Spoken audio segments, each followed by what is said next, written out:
Black Excellence at York University, commonly referred to as BEU. It's a program and a new initiative that provides Black students with the supports they need in their transition to university in ways in which they're going to maximize their student experience on the path to graduation. And so we do this through workshops, through specialized events, mentoring, academic advising, and more. As a transfer student from Africa, starting at York was a bit difficult for me, I would say. So when I heard about BU and I became a part of BU, I thought this would be a great opportunity for me to help someone else coming in, whether they are domestic students, international students, make them know that, okay, they have this community out there for them to support and to listen to them anytime.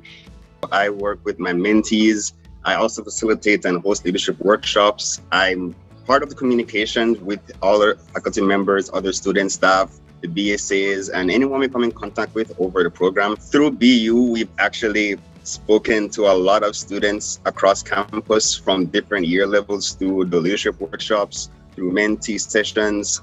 And it's been very impactful in the sense that we hear different perspectives and we gather resources and pull them for everyone to benefit from. Our focus here is to build that sense of network, so the Black Excellent Network, and encourage, Black flourishing, inclusive excellence, equity, and diversity, which are all some of these guiding values of the anti-Black racism strategy on campus. So just being part of BU has made me, do what I always wanted to do as a York University student, as a Black student at York University, being there, being a listening ear, and just being supported. Having that kind of involvement in their life on a one-to-one basis or a group basis, that's something very important and very impactful. We're hoping that this will be beyond the conversations of Black History Month and extending that to different departments and faculties for all students to really participate in and get involved.